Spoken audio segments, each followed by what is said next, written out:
Welcome to my first level review. I won't make this introduction too long, but for full disclosure, I want to put my name in the discussion for a Geometry Dash moderator, and I feel the best way to do so is by critiquing levels in a way where I can really express my opinions from the point of view of a skilled creator, which will be presented in the way of a voiceover.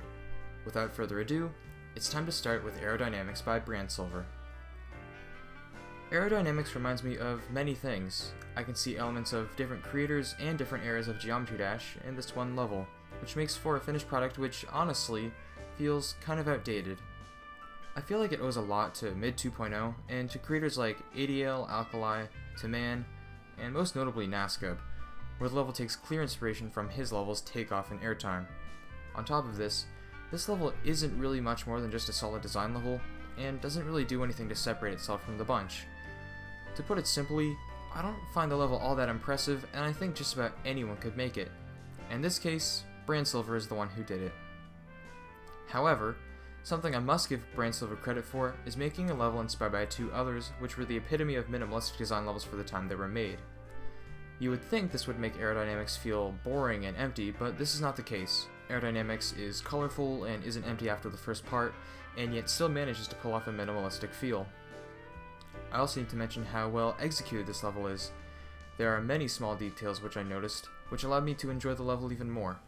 Some examples of this are in this red part where the background pulses every kick but only moves every second kick, the changing colors of the details in the last part which allow the blocks to feel alive despite the lack of movement, the many appearing and disappearing elements which make the level feel alive, as well as the sheer amount of movement on not just structures but also saws and foregrounds. This, along with the gameplay where the player constantly moves on the y-axis, allows for a very dynamic level, much like Takeoff and Airtime.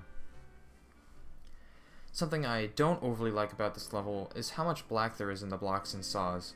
I know for what the level is trying to be that this would seemingly be a given, but the base of the block design doesn't change once throughout the entirety of the level and is carried by the inner details. I think if BranSilver used more colorful base blocks in the future, he wouldn't have to use as many inner details to prevent the blocks from looking bland. The air decoration is almost only one color for most parts of the level, however there are exceptions to this. Also, final nitpick, the level ends at the drop.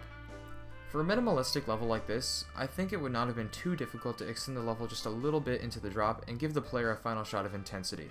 This is however just a personal nitpick. Aerodynamics by BranSilver is exactly what I called it earlier, a solid design level. I do think it is a little overrated for the kind of level it is, but at the same time, I think it does a commendable job at capturing the levels it was inspired by, while still managing to hold up to today's standards. And because of that, I guess it does deserve the epic rating it received, and I look forward to what BranSilver does in his or her future.